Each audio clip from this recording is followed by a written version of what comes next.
Welcome back to Mark Remeets World. I am your host, Mark Levy, and I'm so excited for today's episode. We are on season 1, episode 10, Santa's Little Helper. I think you're going to love it. It's a great episode. It's a classic Christmas episode. And if you haven't had a chance to watch it, pause me right now. Watch on Disney Plus. I'll wait. All right, so today we have a great guest with us. One of my favorite guests. I'm big fan of her myself. Uh, Rachel Nielsen is going to be here today. And if you like the show, please subscribe, rate us, review us, all that stuff. And we have a great episode today for you guys, and enjoy. And we're back. Oh my God, I am so happy. We're here to talk to you about this episode of Boy Meets World. But first, let me introduce you to my awesome guest for the day. One of my favorite returning guests for so many different reasons, as I said in the intro. The one, the only, Rachel Nielsen. Hello. How you doing today? Pretty good. It's Monday, Yeah. living the Monday life. Yeah, recording this a little bit late just because that's just the way it happens. But this will still be out by 4 p.m. on Tuesday. But yeah, like it's always fun thing about doing a Christmas episode in the middle of summer. Yes. Yeah. Like it's August and we're like, Christmas. it's 81 degrees outside my apartment right now. What is it here? Hold on. It is 75 and It's sunny. more Christmassy by you than by me. Well, yes. By nature's because Minneapolis. But so we're going to talk about the quick little important details I got from IMDb and also just stats for the episode. This is episode number 10, Santa's Little Helper. It aired originally on December 10th, 1993, directed by David Trainer, of course, and written by Susan Estelle Jansen. Plot of the episode is we all need a little Christmas in our heart. That's what I would say. And also, Morgan is dangerous by accident. Anything else you want to add there before? Yeah. No, it's a very typical Christmas episode. I got that vibe immediately when it first started because it kind of follows a very typical Christmas episode. This happens and then this happens. And at the end they're like Christmas. Yeah. Also, this is in a HuffPost list in 2010, the 10 best Christmas sitcom episodes of all time. It's a great one. Yeah, it's a really solid Christmas episode. Definitely kind of holds its weight, and I mean, it tests Sean and Cory's friendship because yeah, and it's the first time that happens, I think, in this series, pretty much. Cory has no idea. He's oblivious to all of this, and he's how old is he in this episode? 12. 12. He's oblivious to the fact that there are outside factors determining if you get Christmas presents or not, and so he's just taking inventory and taking count. And I did that as a kid, not taking inventory, but my parents would hide them because I have 2 younger siblings, and we were just ruthless trying to find the Christmas presents. I was that with my Hanukkah gift, but I remember there was one year that my parents had this giant walk-in closet in the room. And they would hide their gifts underneath a pile of clothing in there. And I remember I searched under that pile of clothing crazy one day when my parents weren't home. And Mark, what's happening? I'm like, nothing. No, I'm not doing anything. I'm not wearing your clothes. Or am I? I don't know. Right. And I had no conception, or conception? That's not the right word. Perception. That's the word I was looking for. Perception.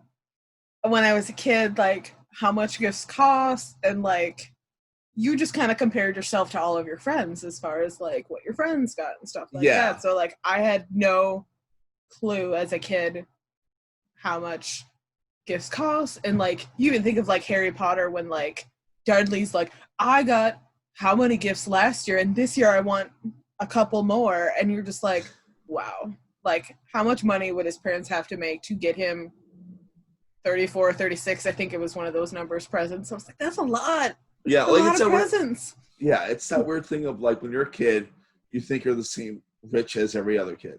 Right. until you don't. And Right. that's just how that happens. And until you become older and you're like, oh, okay. And then you realize like your friends were getting like Nintendo 64s for Christmas and like all of those bigger items where yeah. I think we got it like as a combined gift between like me and my other two siblings because like that was expensive at the time. Nintendo 64 was a big deal. Yeah, it really was. Let's start at the top of the episode. Yeah. There was like Feeney's finishing reading Charles Dickens' classic A Christmas Carol. And a typical Feeney sweater. And everything that's so traditionally like I feel like you can almost feel like a log in like a fireplace in this because it's red. It's red. That's why. Yeah. But and like Cory and Sean are kind of like not listening, and then they're like, "Hey, there's no Grinch involved." Who's this chick named Carol? Yeah.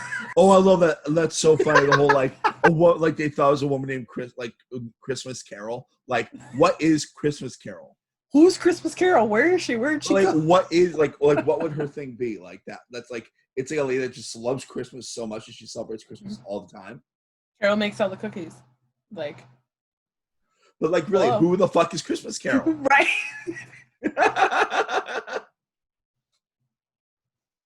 It's a thing of like, yeah, oh my god, like because you don't think it's the same kind of, you think it's the same kind of Carol when it's Carol. Right. And it's so funny at the very beginning. I noticed it because I just watched the episode this morning that like the audio at the beginning, like Sean and Cory are talking to each other, but you can't hear anything because you have to hear Feeney reading the story, and so they're just like, and you don't even see them like talking, and then Topanga's in rare form. I love it. Oh my god, the Topanga joke in that first scene is so great. When Feeney's like, Ms. Lawrence, can you swap with Mr. Matthews? And Topanga is like, she literally flatly says, I'm a hyperactive, immature 12-year-old boy. And then he's like, physically, so she's like, oh, that would be a lot easier. And I was like, just so boom. How flat she's just like, I am a hyperactive immature 12-year-old boy. Right. She just like lays it out. Yeah. But yeah, also you see other kids in the classroom that we never meet, just random kids. Well, I mean, like the extras, yeah. Like there's right. Yeah. But I do want to start trying to pay attention to see those kids are always the same. Like tracking to see if they. Yeah, like because that's a pretty cool gig if you're a kid. Like if you're a kid to be like an extra for like a season-long thing. Right. You're just like, I get to go sit here and not be in school.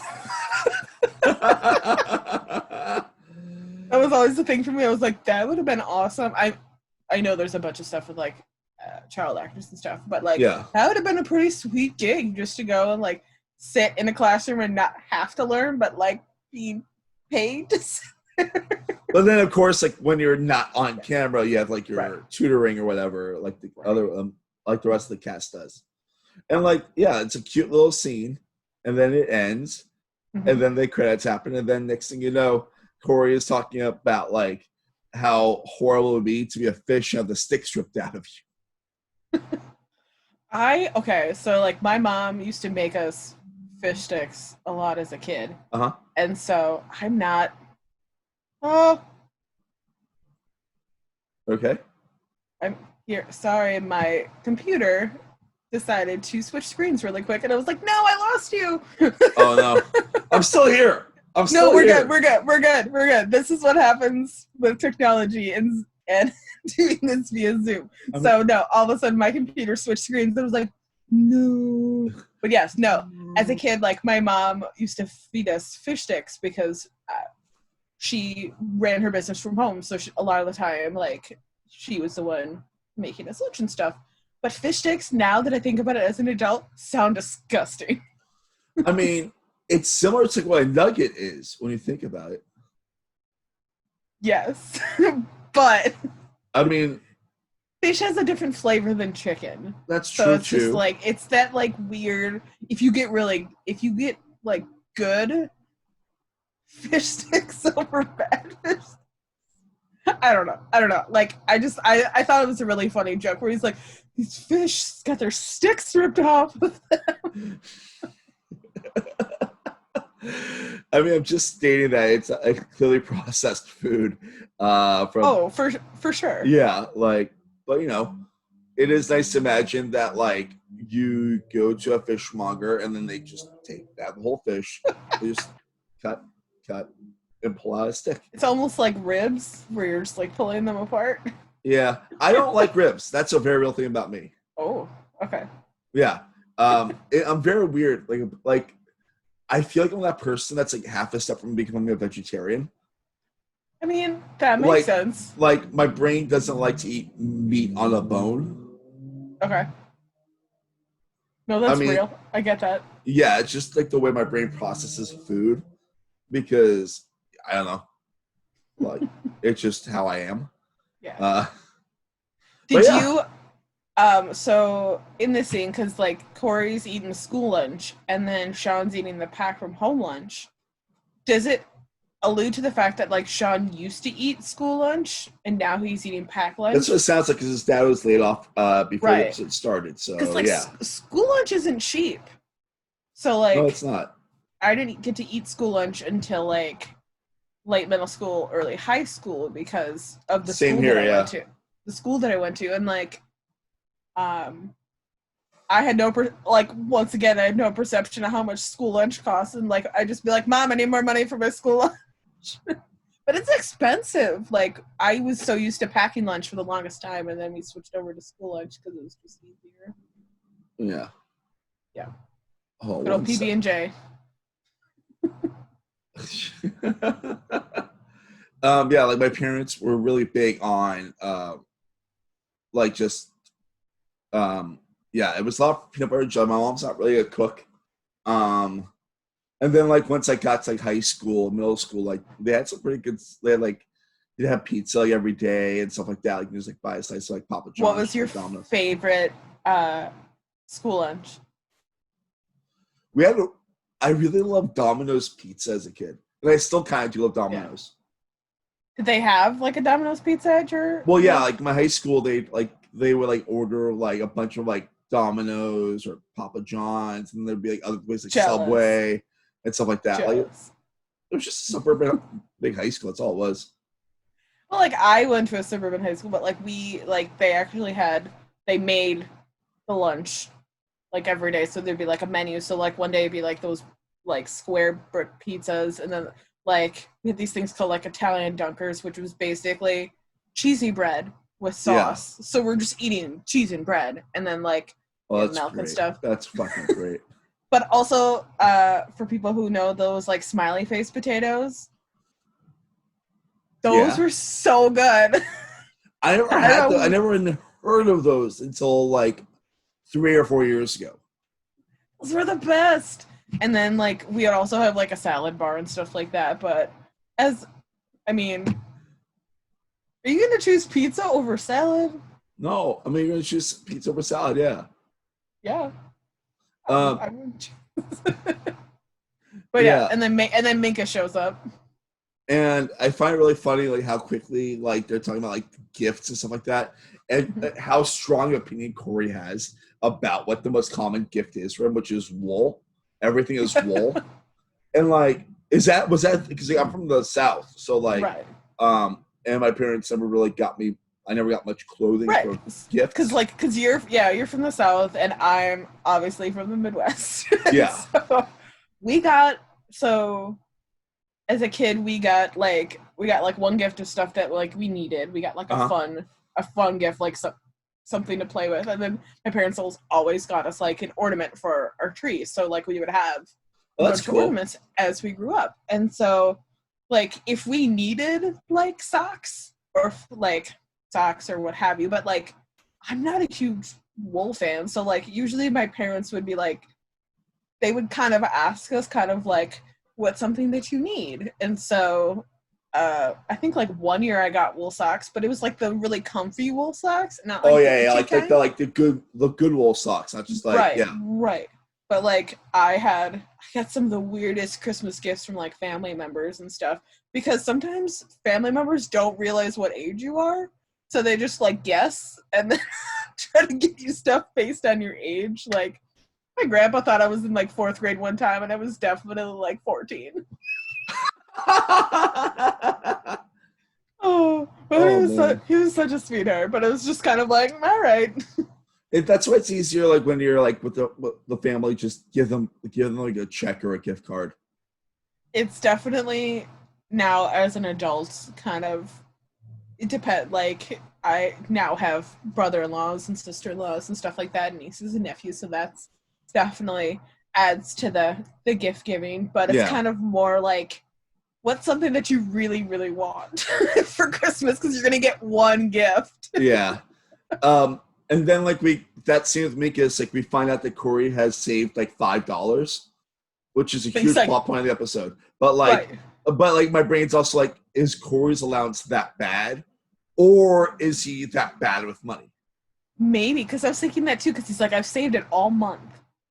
I've saved it all month. So does he get like 25 cents for doing a chore, or does he get like, because like how I think the Matthews are like not the worst parents in the world, so I think like I think it's more like Cory is just really bad with money, probably because like he's a big baseball fan, so he could buy baseball cards or you could buy other things, and so like he made sure to save up this $5 specifically for this basketball net. And like, cause he's checking the underneath the tree every day, shaking things, seeing what they are. And it's really interesting. And then like the next scene, we get the most traditional start of like a scene like ever, which is Alan futzing with lights from the Christmas lights. That's such a dad thing. That is such a dad thing. Every Christmas thing, it's always like the dad's just covered in lights, plug it in, and then like the lights turn on. And he's like, "Where?" Or they short circuit or something like that. Oh, my dad has done it, hands down. I mean, my dad has done it. That's like the B plot in Christmas Vacation. Like that literally is the B plot in Christmas Vacation. Right. My dad has gotten better at it with like keeping lights, but like it used to be, my dad would have boxes of like the string lights, and then he would try to figure out which ones were working, and me and my siblings would spend all this time trying to like detangle them, because like they would just get lumped in a box from the year before. But that is so much like a dad thing. That was very like, yep, seen this before. But it's just like, that is like the biggest trope like in any holiday movie now, or a holiday thing. And it just was really funny. And then like Morgan, I love the suspense of like the B plot. Like the suspense is insane. Like they did such a great job of making you think something weird happened to Santa, something dangerous happened to Santa, or Santa did something dangerous. Because like they talk very quickly about the mobbed up elf, and then like you find out that Morgan gets to take her photo of Santa, and Santa has a heart attack. Right, and she thinks she killed Santa. Oh God. I also love that Eric comes down the stairs in that sweater. Well, that sweater that he wears is so 90s, and it's just like, ooh, buddy. It's just, oh my God, I love it. Everything in that scene is just so fucking weird. Like just, it's not the biggest Amy Matthews scene, episode ever. Like, she really is just there to support Morgan. And then we'll get there in the Betsy Randle's Greatest Teen Mom of All Time segment. But like, literally, the whole episode, like, the way they set up that scene is just so perfect. Right. And it's just such a silly, like, sad thing. Like, has anything bad ever, I'm sure it gone Mall Santas a lot as a kid. So here's the thing. My parents told us from a very young age the truth about Santa. Because my family's pretty religious. And so, like, our presents were never from Santa. Our presents were always from our parents. Like, on the little label, it said, like, to Rachel from Mom and Dad. And so, like, we actually never went and, like, sat on Santa's lap or had, like, mall photos. Like, we always went to the mall. Right. But like and we would see the Santa, but like we would never go and sit on Santa's lap because like my parents were very much of like, oh yeah. So like from a very young age, I knew the truth about Santa. But like now as adults, like we get like gag gifts like, oh, Santa brought you a puzzle or stuff like that. So I mean it's stuff like that, but we never. Yeah, I was hoping for like a horror story or something like that. Like waiting a lot because I don't have that. Like right. Jewish. Yeah. No, I mean like I don't think as a kid I would have wanted to sit on Santa's lap. Just saying, because it was like no, like one of my mom's favorite Christmas movies is A Christmas Story. There's always that scene in A Christmas Story where they're always waiting in line and then they have to walk up the stairs and then like sit on Santa's lap and then they push him down the slide. And so we've watched that movie every year for as long as I can remember around Christmas time. So I think that always put me off to Santa too. Some a fun story involving A Christmas Story. I love that movie. Don't get me wrong, but I never saw it till I was 18. I mean, that doesn't surprise me. No, as far as like, there's certain movies that like I haven't seen up until a couple years ago. People are like, "Really, you haven't seen that?" So like, that's not. I mean, the way you said it sounded like it's because I'm Jewish. Like, because I've seen like all the Christmas movies. Like, I remember like growing up watching Home Alone, Home Alone 2, and like The Grinch. Mm-hmm. I've seen all the Grinches I've seen except for the most recent one. But yeah. So, I mean, it doesn't surprise me when people are like, "Have you seen this movie?" And I'm like, "No," and they're like, so yeah, no, it's not shocking. So, I think there's a really interesting moment like later in that scene, where because Alan is the one that tells Cory that Sean is not rich, right? Because Cory's parents and Sean's parents like are pretty much in the know with each other as far as like because their kids are best friends. Yeah, totally.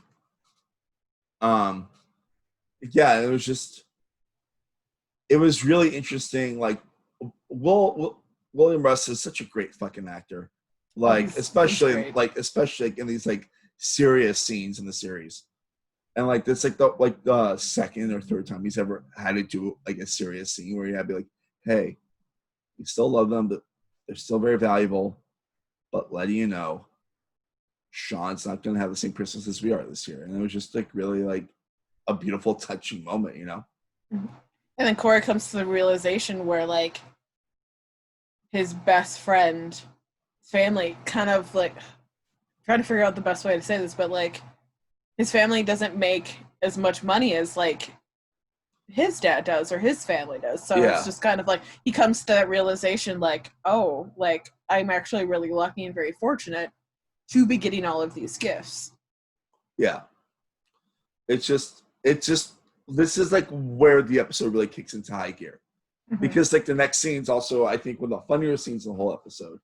Because that's when they have Morgan in the bathroom and screaming, like basically crying, while Eric and Amy are just like, "It's okay, you didn't kill Santa." Yeah. Like Eric has the very big brother vibes, where he's trying to like, because he says something about like, "Hey Morgan," something about like murdering Santa, and Amy's like, "Stop." So great. It's so great. Like, and like. Then it like gives her his flag. You see like it's stuck in the door, and then like I love it. And it's just like it's such a great lighthearted moment. Like when you like when you see like it's one of those we see the true love in the family. Like it doesn't feel like a show that's been on TV for 10 weeks at this point. It feels like a show that's been on. It feels like a family, which is really fucking cool.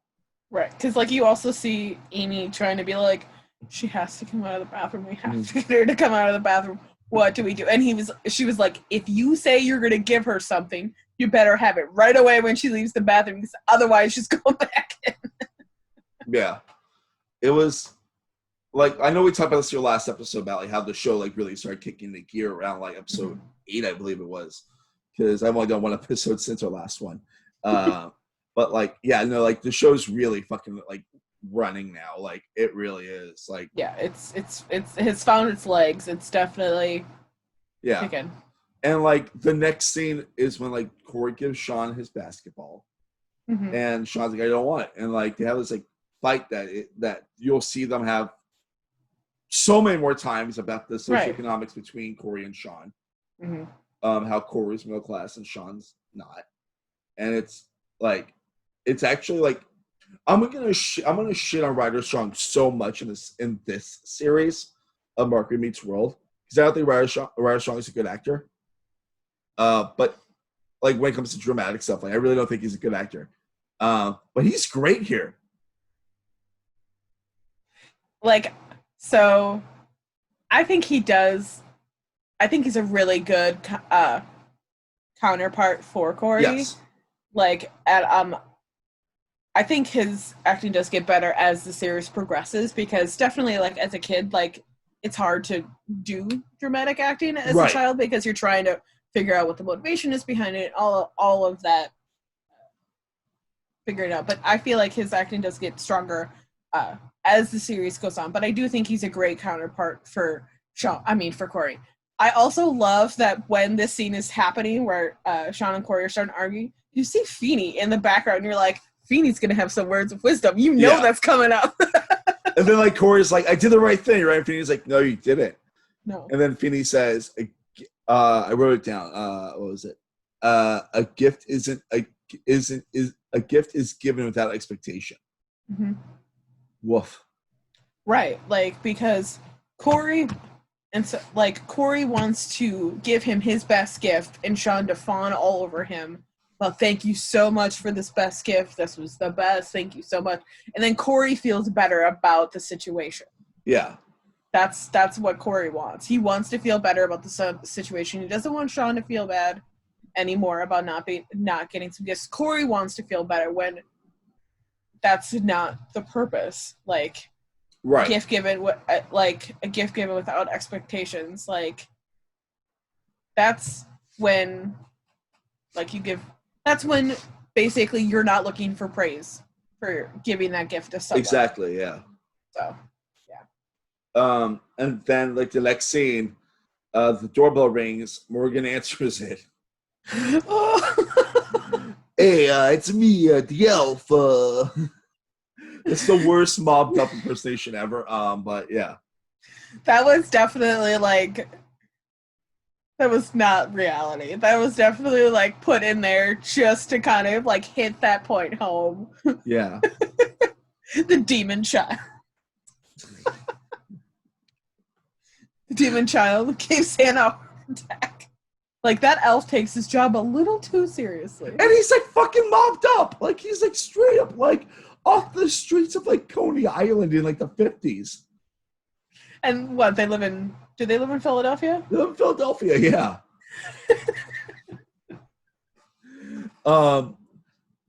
Yeah, it's just everything it's just so fucking crazy. And then like Cory gives Sean his $5. Well, Cory tries to give Sean his $5 because also what's happening, Mikas is trying to collect money for Feeney's Christmas gift, and Mikas is harsh about it, because like Mikas comes up to Sean, because obviously Sean and Cory are like sitting at separate tables because they've had a fight, and then Mikas comes in, he's like, Sean, where's my $5? We need the $5 for Feeney's gift. And like, it's killing Sean to tell Mikas that like he doesn't have the $5 because he wants to be seen as kind of this like rough and tough guy, but he doesn't have the $5. And then Cory overhears this, and then Sean storms off, and Cory has to be the one to go up to Mikas and be like, Sean doesn't have it. But yeah, no, and then Cory makes up some story about how he owes Sean $5. Yeah. So he's taking the blame. Yeah. So he gives Mikas the $5, and Mikas bought this like beautiful like dictionary and for Feeney, and like Feeney opens the card and sees like, oh, I see everyone from Mikas to Mr. Hunter, and like Sean's like, what? Yeah, well, because they make a point where Mikas says that Sean will be the last person on the list because he was the last one to give the money. And then Cory makes that joke, I guess who's going to be the first name on the list? Yeah, so exactly. that ties into that bit later. I want to know how many kids are in that class, because like if each kid gave $5, how expensive is that book? The what? Oh, so if each kid gave $5 for the dictionary, how many kids do you think are in that class to get that really expensive dictionary? Like 12? No, there's got to be more than like 20. So that's $100 book? I believe that. I would believe that. Okay. Yeah, like it's it looks like a really nice dictionary. Like, and then like after that scene, Sean talks to Mikas. He's like, "Hey, why'd you put my name in?" Like, "I didn't pay." He's like, "Yeah, but Cory paid me back for you. It's okay. You're straight." All that stuff. And then the next scene, Cory's in his backyard, and Sean comes in with a net, which is what Cory's going to buy with the $5 for basketball. Right. And it's like a real old nylon net, not like I found this in my garage. Yeah, and you realize that they're okay, and they still love each other. That's really great. They're friends again, and friends can get through anything.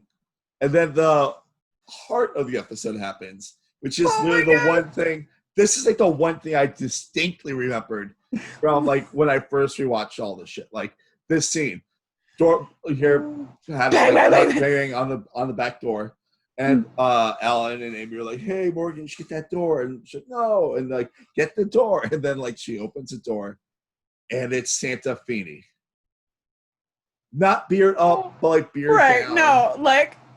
And then Morgan makes that joke at the end, like after they're taking the picture. She goes, "Mom, why does Santa look like Mr. Feeney?" Like, she's very aware that this is Mr. Feeney dresses.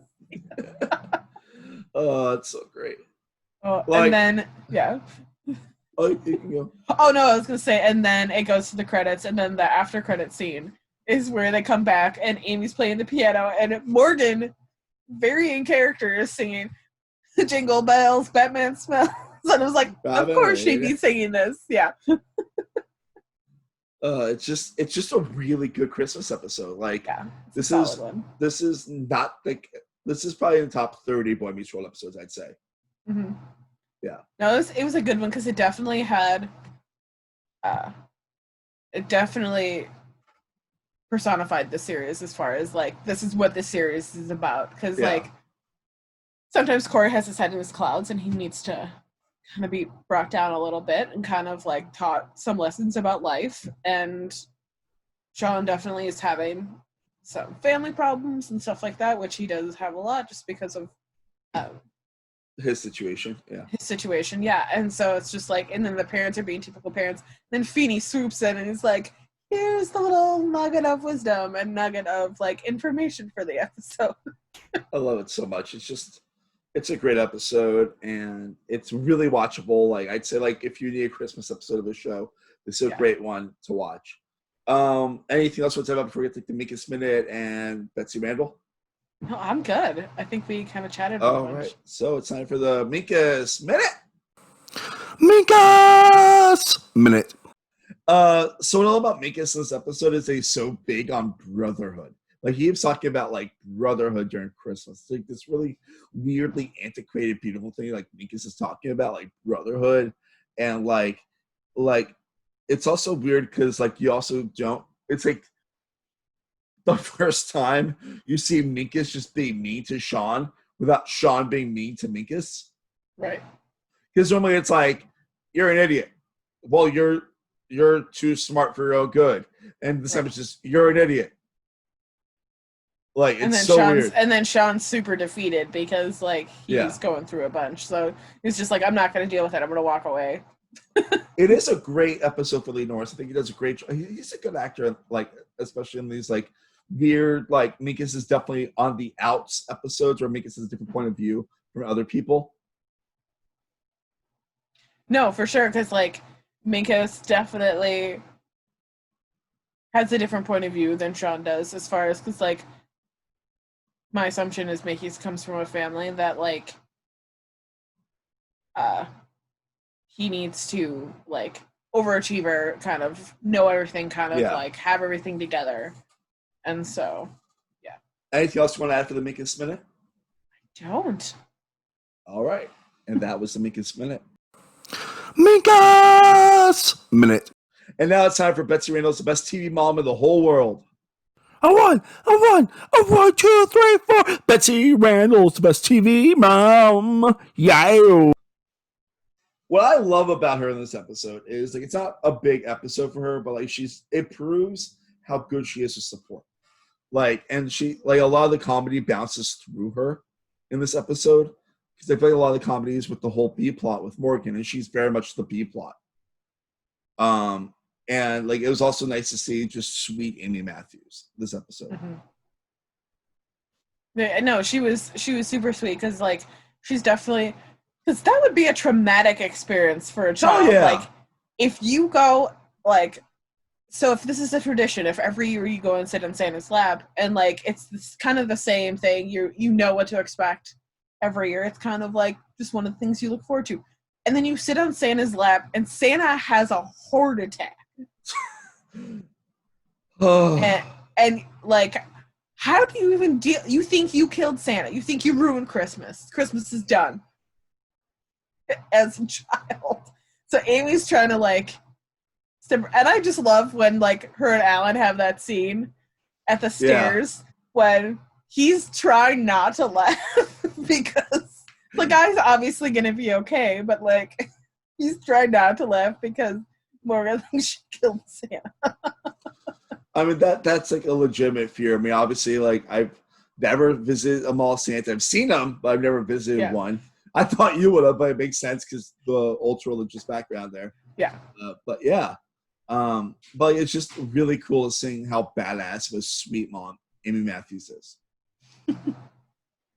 So now let's wrap up the episode. We're now up to our episode MVP. For me,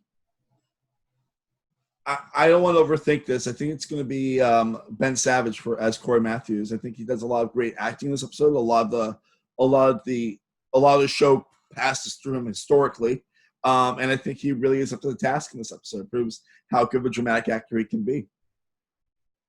My MVP for this episode would be Mr. Feeney, because without him kind of. Because I know as far as like with Cory, sometimes Cory doesn't want to listen to his parents because sometimes you just don't want to listen to your parents. Your parents tell you things all the time. You're like, whatever, mom and dad. But like Feeney, he sees Feeney every day in school. Like he has some form of respect for Mr. Feeney. So when Mr. Feeney kind of breaks it down, it was like the whole giving a gift without expectations thing really kind of sinks home for Cory and then kind of makes him think about, tries to help him understand what Sean's feeling at the moment. So Mr. Feeney's my MVP for me. He's always great. Like this is such a great casted show. Like even like Will Friedle has a great episode, even though he's barely in it. Like it's just like one of those episodes where everyone they bring it, it's good, it's over. Like just 23 minutes in and out, simple, you know. Christmas. Yeah, Christmas. Christmas Carol. I want you guys to know who you think Christmas Carol. Like, what does she look like? That's what I want to know. Who's Carol? Where is she? Is she Feeney's secret wife, Christmas Carol? Just eating salad by himself, and then the secret wife, Christmas Carol, walks in. Okay, so Rachel, anything they would like to plug? Well, it is a pandemic and quarantine, so no.